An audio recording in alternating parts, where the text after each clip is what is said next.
diferente de la instrucción, que es un evento. Sin embargo, la instrucción forma parte de la educación.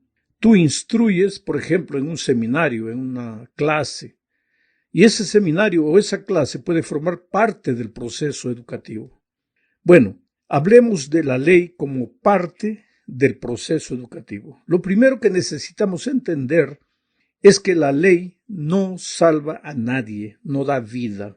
Solo Cristo puede realizar esa maravilla en la vida de las personas. Pero eso no significa que la ley no tenga un papel en el proceso de restauración del ser humano, porque educar es redimir, dice la sierva de Dios, y redimir es restaurar, o sea, volver a ser lo que un día era bueno y que se deformó, que se malogró, que se deterioró. Algo más que debemos decir es con relación al concepto de la ley. La ley no se refiere solo a los 10 mandamientos de Éxodo 20, sino a todas las enseñanzas de Dios contenidas en su palabra. Claro que los 10 mandamientos de Éxodo 20 son un resumen de todas las enseñanzas de Dios. Y todavía hay un resumen más corto, porque todo se resume a amar a Dios y amar al ser humano. Los 10 mandamientos se explican mejor, y todo el libro de la ley, el famoso Torá, los judíos lo llamaban así, todo eso forma parte de las enseñanzas divinas y son el instrumento en el proceso educativo. Explico mejor para entender el concepto de la ley.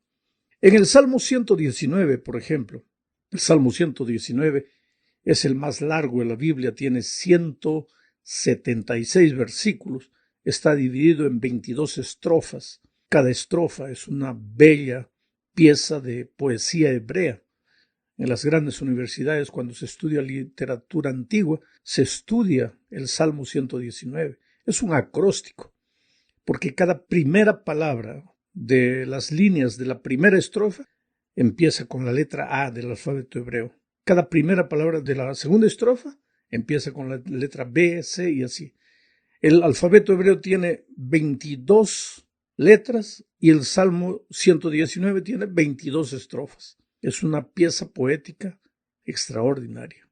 Ahora, en el Salmo 119 se usa 8 nomenclaturas para referirse a la ley de Dios, las enseñanzas de Dios, las palabras de Dios, los caminos de Dios, los consejos de Dios, los estatutos de Dios, los preceptos de Dios, todo eso para referirse justamente al concepto de la ley, las enseñanzas, las instrucciones divinas, que son la herramienta divina en el proceso educativo del ser humano. Dicho todo esto, a modo de introducción, veamos ahora lo que sucedió con Israel antes de entrar a la tierra de Canaán. Moisés se levantó delante del pueblo y advirtió lo que está registrado en Deuteronomio 31, versículos 9 al 12. Voy a ir leyendo y comentando. El texto dice así: y escribió Moisés esta ley. ¿Por qué escribió? Porque lo que habla generalmente el viento se lo lleva. Lo que está escrito queda para las futuras generaciones.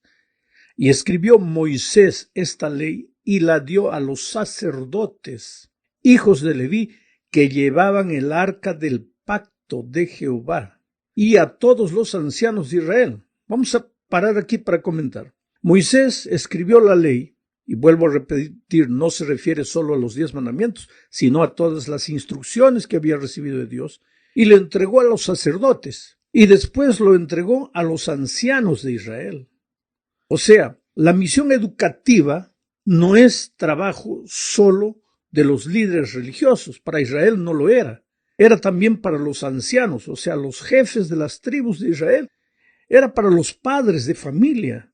Quiere decir, la tarea educativa no puede ser como una pelota que es echada de aquí para allá. No, eso es responsabilidad de la escuela. No, eso es responsabilidad de la casa. No, todos tenemos que estar involucrados en la tarea de educar. Sigo leyendo, comienzo desde el principio. Y escribió Moisés esta ley y la dio a los sacerdotes, hijos de Leví, que llevaban el arca del pacto de Jehová, y a todos los ancianos de Israel. Y les mandó Moisés diciendo: al fin de cada 7 años, eso es para Israel. Lo que está queriendo decir el mensaje para nosotros es de tiempo en tiempo.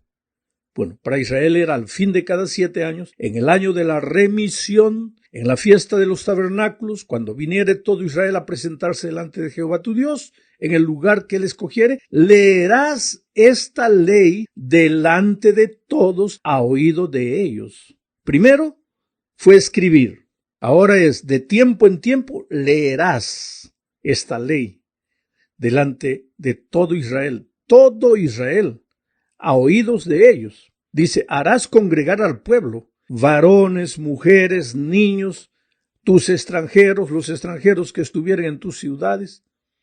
Todo eso.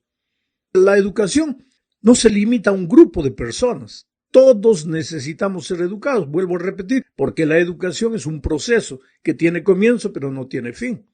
O en esta tierra el fin es la muerte. Y en el cielo continuaremos siendo educados, ya lo vimos eso en lecciones pasadas. Pero varones, mujeres, niños, extranjeros, ancianos, todos estamos participando en el proceso educativo. Aprendemos y enseñamos al mismo tiempo.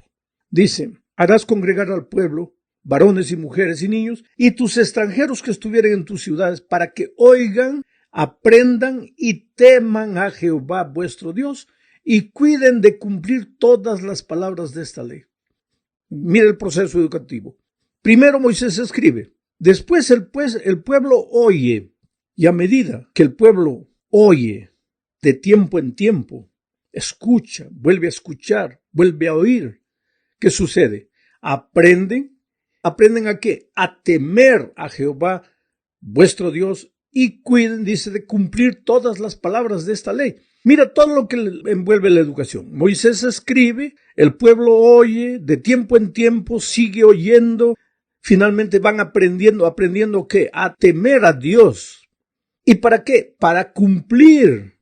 Todo es un proceso. El temor de Dios no es miedo, sino que es el fruto del amor a Dios. Por eso Moisés dice, para que oigan, aprendan y teman a Dios.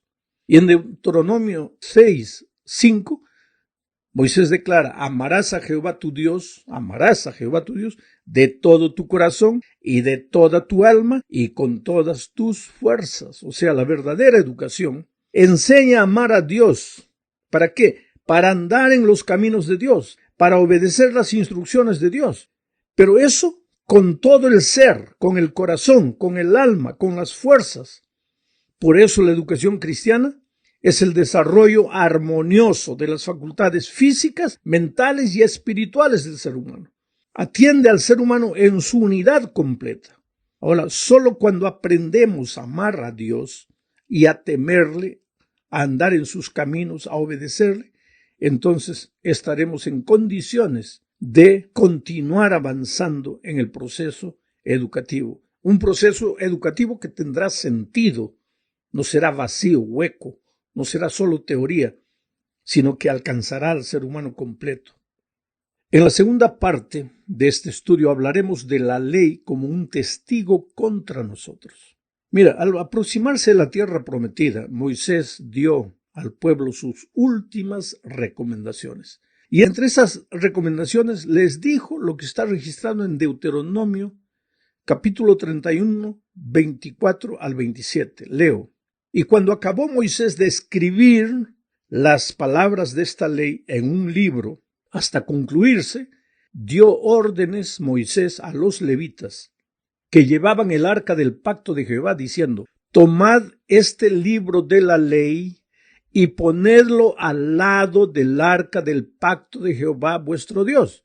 Por esto es que digo que cuando hablamos de la ley en el proceso educativo, no estamos hablando solo de los 10 mandamientos, porque los 10 mandamientos estaban colocados dentro del arca del pacto. Pero aquí Moisés les da a los levitas el libro de la ley, todas las instrucciones que recibió de Dios, y los levitas tienen la orden de colocar todo ese libro al lado del arca del pacto, no dentro, porque dentro estaban los 10 mandamientos, que es el resumen de todas las instrucciones divinas. Y el texto sigue diciendo, y este libro esté allí por testigo contra ti, porque yo conozco tu rebelión y tu dura cerviz. He aquí que aún viviendo yo con vosotros hoy, sois rebeldes a Jehová, ¿cuánto más después que yo haya muerto? Ahora mi pregunta es, ¿en qué sentido la ley, las enseñanzas divinas, sus instrucciones, son un testigo contra nosotros? ¿En qué sentido?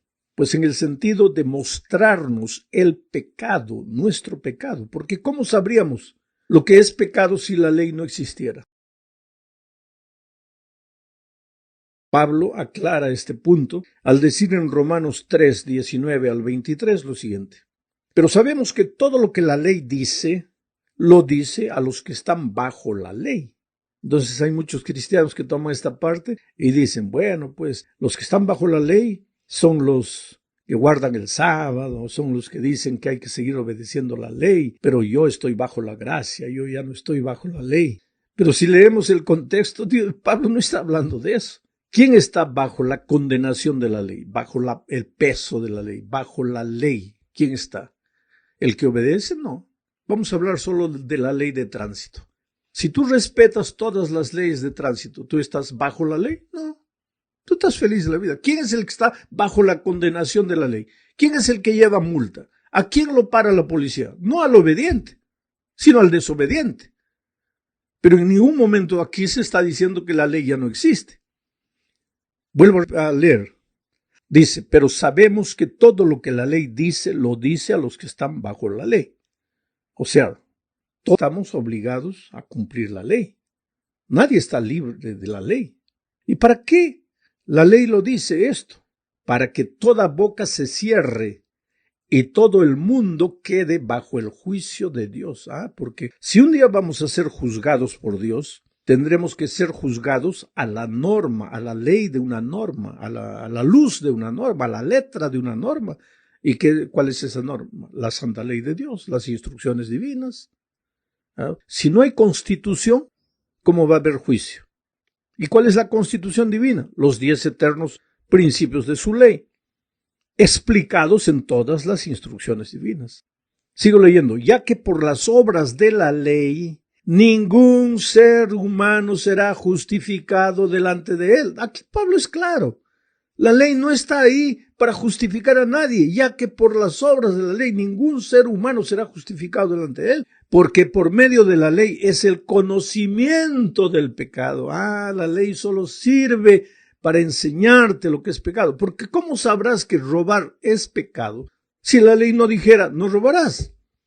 ¿Y cómo sabrías que transgredir el sábado es pecado si la ley no dijera acuérdate del día de reposo para santificarlo?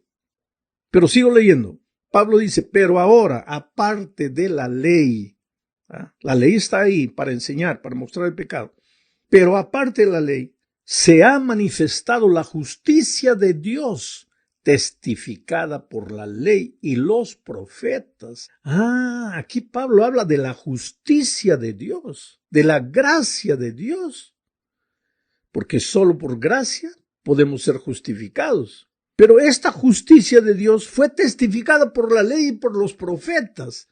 Entonces nadie puede decir que el tema de la justificación por la fe, de la justificación por la gracia de Cristo, es tema del Nuevo Testamento, sino que eso ya estaba escrito en la ley y en los profetas del Antiguo Testamento. La justicia de Dios por medio de la fe en Jesucristo, para todos los que creen en Él, porque no hay diferencia, por cuanto todos pecaron y están destituidos de la gloria de Dios. O sea, todos hemos pecado. ¿Qué cosa es pecado? Apartarse de Dios, apartarse de la justicia, entrar en el reino de las tinieblas, en el reino de la desobediencia, de la rebeldía, de la transgresión. Y entonces ahí pues se degenera el hombre y necesita ser restaurado, necesita ser educado, necesita ser formado. Y Dios es el que nos educa. Pero la ley es un instrumento de educación para nosotros. Vamos al tercer punto de este estudio. Estudiaremos aquí el resultado de asimilar las enseñanzas divinas en la experiencia humana. Leamos Josué 1, 7 y 8. Dice, solamente esfuérzate y sé muy valiente para cuidar de hacer conforme a toda la ley que mi siervo Moisés te mandó. No te apartes de ella, ni a diestra ni a siniestra. ¿Para qué? Para que seas prosperado en todas las cosas que emprendas. Nunca se apartará de tu boca este libro de la ley, sino que de día y de noche meditarás en él, para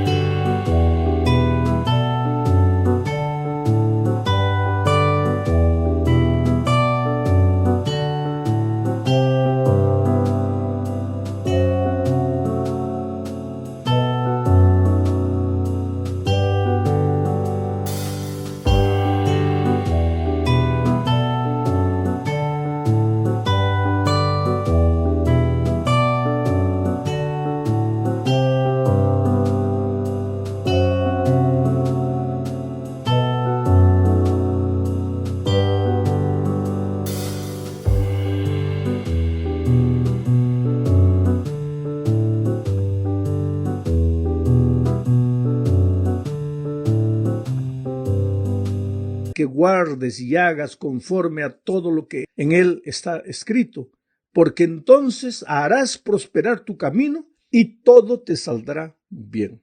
O sea, si tú me preguntas cómo llego de Miami a Nueva York, yo te digo, sigue la 95, la carretera 95, sin parar, sí, vas a llegar. Pero tú agarras y vas, pero cuando llegas a la altura de Jacksonville, agarras la 20. Vas a parar en Los Ángeles. Ahora vamos a decir, solo para ilustración, que Nueva York sea la felicidad y Los Ángeles sea la tragedia. Tú escogiste el camino, pero en un momento del camino te desviaste. No llegaste a la felicidad, llegaste a la tragedia.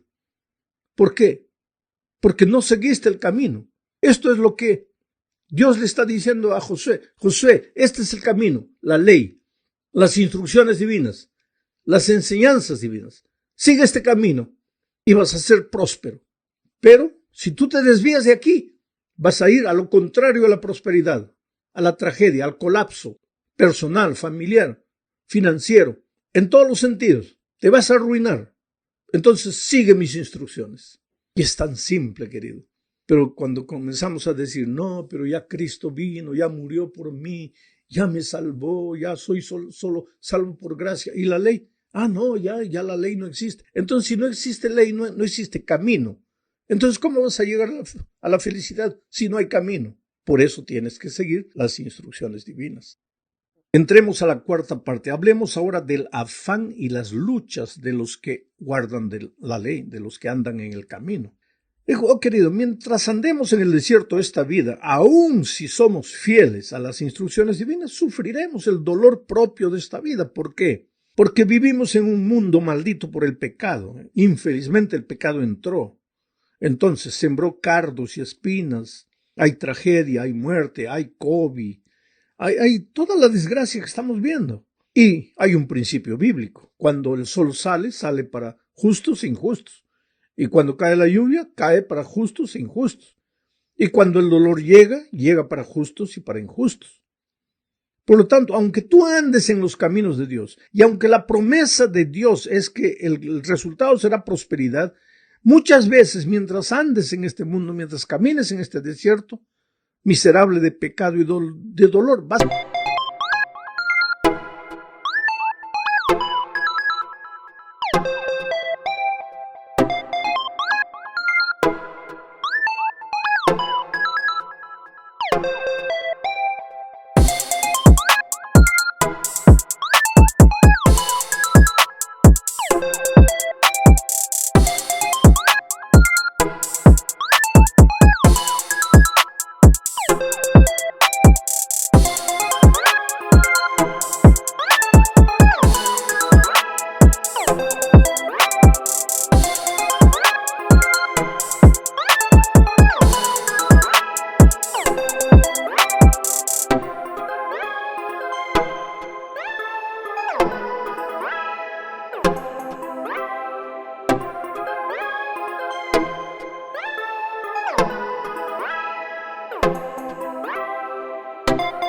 vas a ser tocado por el dolor, por la tragedia, pero no te vas a desesperar, porque tú sabes que, aunque andes por el valle de la sombra y de la muerte, el Señor te está llevando a los pastos verdes y a las aguas tranquilas.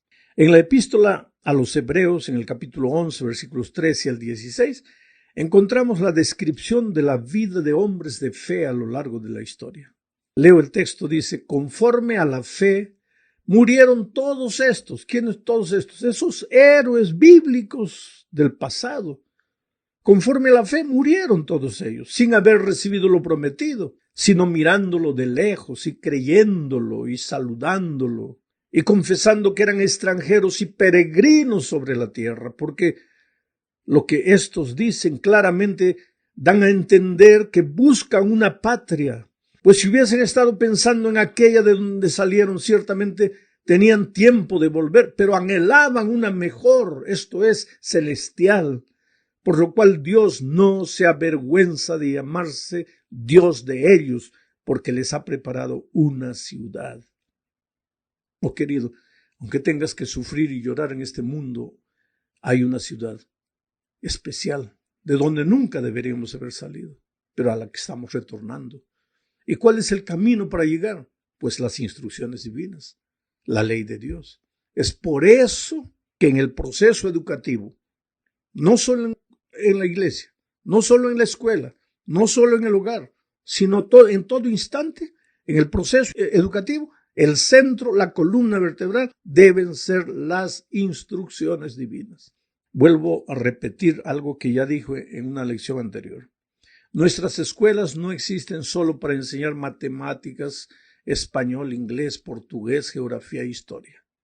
Debemos tener las mejores escuelas en eso, pero ese no es el objetivo, porque el objetivo de las escuelas cristianas es preparar al ser humano no solo para esta vida, no solo para ser un buen profesional, sino para la vida eterna. Y ahí entra el proceso educativo en las instrucciones divinas.